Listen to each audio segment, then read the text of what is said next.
ele não falha, né? Ele não falha em cumprir, a gente sabe que ele é fiel. Muito boa noite para você que está aí do outro lado da telinha, você que está aí, você que nos ouve, você que está aí nas redes sociais, você que vai acessar esse vídeo. Dani, boa noite, chegamos um pouquinho em cima, mas tá valendo, né? Uma palavra de Deus, uma palavra amiga para nos abençoar nossa noite. Que frio que fez ontem aqui na cidade, a gente achou que não é 6 graus, você que tá aí do outro lado ouvindo aí pela rádio, pelo vídeo, 6 graus, o negócio não tá brincadeira, o negócio tá apertado, mas a gente vai assim na fé, em nome de Jesus, a gente vence. Pessoal, a palavra de hoje sem demora, em Mateus 16, no verso 13, é uma parte muito forte, e a gente tá aqui desde ontem explanando ela. Vamos lá? Diz assim, Mateus 16, 3 diz assim: chegando Jesus à região de Cesareia de Filipe, perguntou aos seus discípulos: quem dizes o homem ser o filho do homem, ou filho de Deus, né, no caso? Jesus perguntou para os discípulos: olha, o pessoal aí fora está perguntando, e aí? Eles estão, né, querendo saber, e aí, quem eles falam que eu sou por aí? Né? Vamos no verso 14. Responderam-lhes, uns dizem, né? Um diz ser João Batista, outros Elias, outros Jeremias, ou um dos profetas. Olha só no verso 15. Perguntou-lhes ele: e vós, quem dizeis que sou? Né? E Simão Pedro respondeu: tu és o Cristo, o Filho do Deus vivo. Olha só, tu és o Cristo, assim que Pedro respondeu: tu és o Cristo, o Filho do Deus vivo. Olha só, no verso 17, respondeu-lhe Jesus: bem-aventurado és tu, Simão, filho de Jonas, pois não foi carne nem sangue que te revelou, mas o meu Pai que está nos céus, no caso, né? E também te digo que tu és Pedro, e sobre esta pedra edificarei a minha igreja, e as portas do inferno não prevalecerão contra ela. Amém? Mais uma vez, as portas do inferno não permanecerão ou prevalecerão jamais. Amém? Isso é um ânimo, né? Para quem tem feito lutas e tribulações vindas diretamente do inferno. Tá? Tem essa possibilidade? Claro que tem. Né? Tem coisa que a gente caça com as próprias mãos. Mas também a gente sofre ataques, pessoal. Isso é normal, isso é natural a gente sofrer ataques. E a gente tem que saber destrinchar nossa luta, nossa guerra espiritual.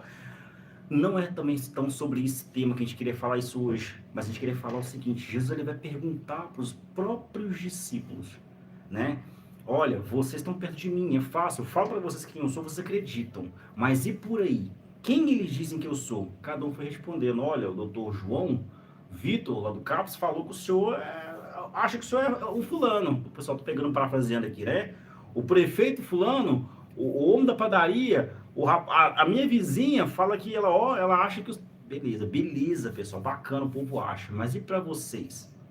Quem para vocês? Não esquece o que eu estou falando. E para vocês, quem eu sou? Quem eu sou? E Pedro toma a voz dizendo, né? Engraçado que eu acredito que assim, Pedro ele tem essa atitude, né? Não de porque ele queria aparecer, me fala, cara, eu vou assumir a bronca. Para mim, para mim, tu és o Cristo. Eu acredito que eles eu não sei, mas para mim, o Senhor é o Cristo. Talvez outros também, pessoal, acreditavam que ele era. Mas o que chamou mais atenção, sabe o que é? Olha só, porque as pessoas de fora, não, Jesus viu isso, pessoal. As pessoas de fora não interferiam na opinião de Pedro a respeito de quem era Jesus.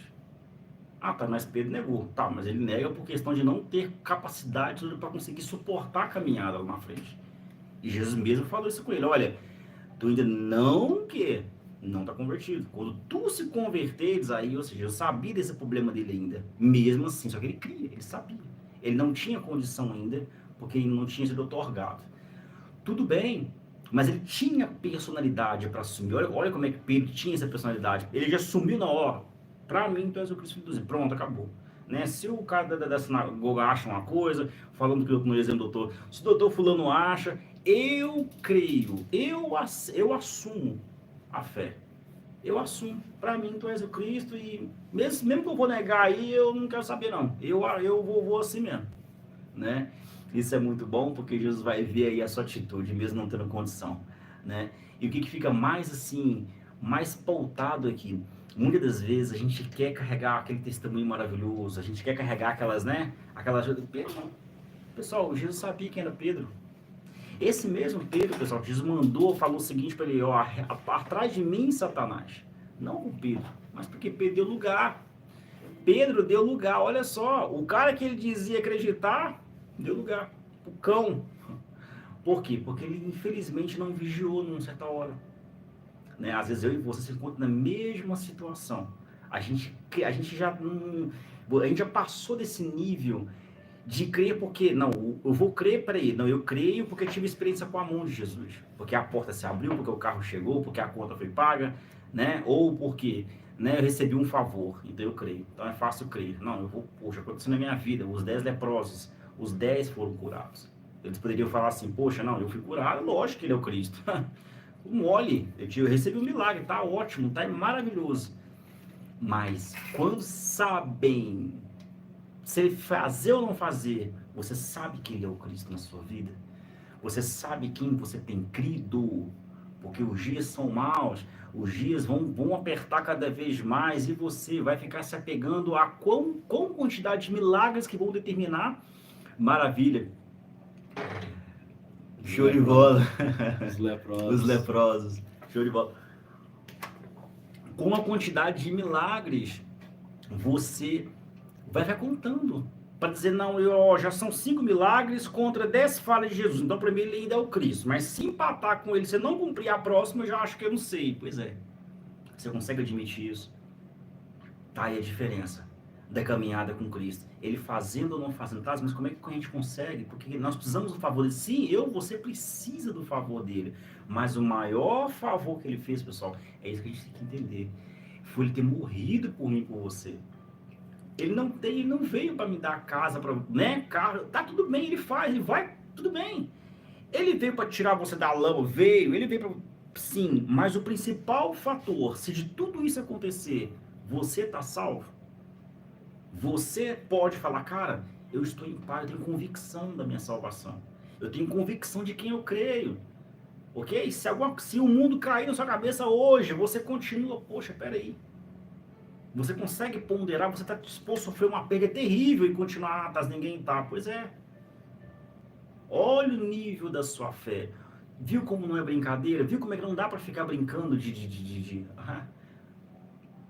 O mundo, pessoal, eu vi esse vídeo essa semana, não quer saber se você fala em línguas. O mundo tá nem aí se você roda, sapateia ou faz uns sinais e prodígios. O mundo não quer saber mais disso. O mundo quer saber o Deus que você serve. Eles querem ver esse Deus em você.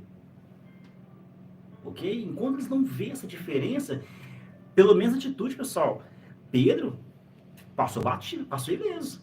Ele pode até ter não conseguido sustentar aquele momento por causa da estrutura dele, mas ele falou, cara, caraca, o cara teve coragem, ele conseguiu ter personalidade de falar, não, cara. Porque na hora que ele não conseguiu, Cristo veio socorrer. Cristo mostrou, falou, cara, fica tranquilo. Quando tu, né? Ou seja, e falou, olha, por causa da sua atitude, né, sobre esta olha, sobre você, ou seja, você será um dos líderes, ok? Por causa da sua atitude, não é por causa do seu erro, não. É muito fácil falar que Pedro negou, que Pedro tá, beleza, mas peraí. Quantos conseguiram levar essa fé até o máximo que suportou? Tendo aí, né, essa questão da humildade também. Né? Ele chorou amargamente, claro, ele reconheceu a falha dele, o erro dele, ele falou, cara, mas Senhor, eu queria, eu não estou entendendo, eu acredito no Senhor, mas eu não dei conta. Eu sei, Pedro, que você não deu conta. Eu sei que você iria falhar, que você iria negar, você não me pegou desprevenido. Só que tinha uma questão aqui, você não tinha entendido ainda. Agora, viu como é que ele consegue pesar e pôr na balança? Só que a gente não pode só simplesmente ficar atrelado às coisas que ele já fez ou vai fazer. Ou prometeu que vai fazer, como se, agora ele vai prometer, vai ter que cumprir, tá, tudo bem. Mas ainda assim, é por isso que você tá só pegado a ele, é por isso que você tá aqui na presença dele. A gente não pode esticar muito tempo, mas é que a gente precisa recorrer, a gente precisa entender isso, né? E buscar ele pela face, pelo aquilo que ele é, né? Não aquilo que ele pode fazer. Pessoal, Deus, ele é fiel. Algumas pessoas dizem lá fora, e a gente gosta dessa expressão também, Deus não fica devendo nada para ninguém, né? Como se ele tivesse alguma dívida, como se ele... Quem somos nós para que ele faça alguma dívida com a gente, pessoal? Mas, né, a gente coloca essa termo assim para dizer, olha, Deus não fica devendo. Essa questão é, tipo, os 10 foram curados, pessoal, e eles não deviam nada, Jesus não devia nada para eles, não devia nada. Mesmo foram curados. Se você quer ficar, filho, não quiser, pode continuar. Os 9 foram embora, tá tudo certo. Um ficou, por que você ficou? Não sei. Então vem pra cá, pô. Você quer ficar comigo, vem pra cá. Né? Mas eu achei que você... Não, os 9, benção pura. Pode ir lá na fé. Quer seu milagre? Você está com Jesus por causa dos milagres, por causa do pão? Tá tudo bem, ele vai deixar você ir também. Ele não vai negar favor para você. Só que compromisso, aliança, tem que pagar o preço. Tem que ter renúncia. Tome a sua cruz. A gente não quer tomar a cruz, pessoal, hoje em dia. Tá difícil tomar a cruz. Né? Mas chega nessa parte do casamento mesmo, não, peraí, vai ter uma lista ali que eu vou ter que cumprir. Não é doutrina, né? Mas você sabe o que é um compromisso de pessoa para pessoa. Você que é casado sabe muito bem, então, um relacionamento, uma fidelidade, seja na empresa, em qualquer lugar, no casamento. Se você não cumprir ali o que tá ali, né? Você sabe que não vai ter jeito, que tem que... Por que vai ser diferente com ele, pessoal? Ele não é qualquer um. Ele não é qualquer um. Então a gente tem que dar honra a quem tem honra e falar, cara, e reconhecer quem ele é na sua vida. Um dia que você fizer isso, eu não vou dizer que você vai entender o que é você como criatura criada por ele e filho, porque passou a crer nele. Você vai entender, a sua mente vai entender o que é crer em Jesus e, poxa, vai resolver muita coisa na sua vida.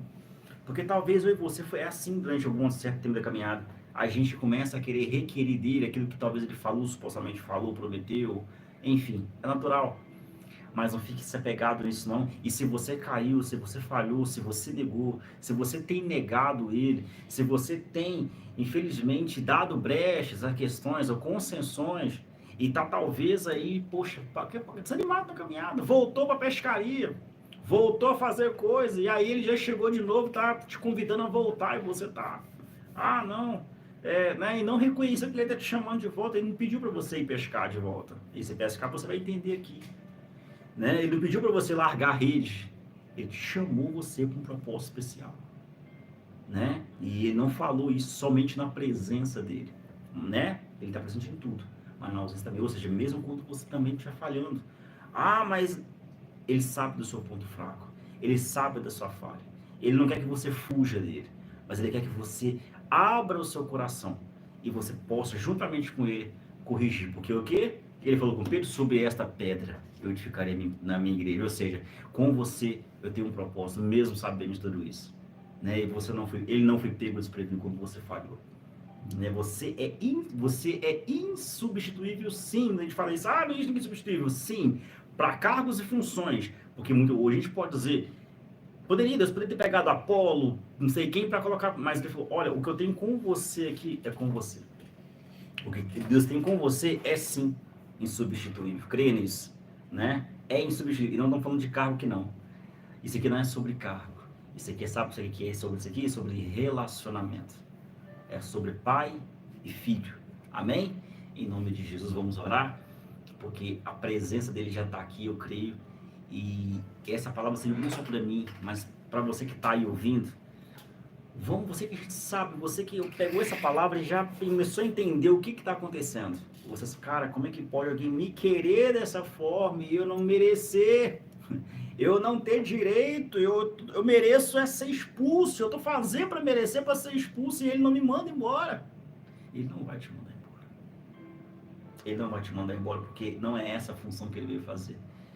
Você chegou no seu limite e ele sabe, e ele quer te socorrer, ele quer te aliviar. Amém? Senhor, nosso Deus e nosso Pai. Pai querido e Pai amado, nós agradecemos por estar aqui na tua presença, juntamente com o Daniel. Senhor, nós queremos entregar a vida dessa pessoa nas tuas mãos, a nossa vida também. Pedir o Senhor que nos ajude, essa pessoa que está cansada, que está fadigada. Essa pessoa, meu Pai, que teve muito contato com as tuas mãos, já recebeu favores, milagres. Essa pessoa que pode falar assim que o Senhor faz, que o Senhor cura. Essa pessoa que tem testemunho na ponta da língua. Mas quando se fala de um compromisso, Pai, ela sabe que ela fica à deriva. Ela sabe que ela sente uma culpa, porque ela não consegue, talvez, por causa da religião, Pai, cumprir muitas situações. Mas o Senhor não pediu para ela cumprir nada de ritos e situações, não. O Senhor quer ela por inteiro. O Senhor quer ela, meu Pai, como um compromisso verdadeiro, como pai e filho. Mesmo quando o filho, meu Pai, cai, falha, sim, peca, erra, o Senhor não joga ele para fora, o Senhor não manda ele embora, o Senhor não extirpa ele de maneira alguma. O Senhor, meu Pai, como um bom Pai, quer que nós nos humilhemos, com que nós reconhecemos que nós somos falhos, Pai, vamos errar. Muita coisa vamos melhorar, mas nós seremos sempre falhos, errantes e dependentes da Tua misericórdia. Nos ajuda. Meu Pai, não nos lance fora, não deixe essa pessoa, meu Pai, parar por pequenos motivos, como se ela não fosse capaz, como se não tivesse mais jeito para ela. Toca nessa casa, toca nessa família, essa pessoa que está em depressão, que está em angústia, em tristeza profunda, que o Senhor possa visitar e selar essa casa. Pai, levanta e sustenta em nome de Jesus. Amém. E graças a Deus.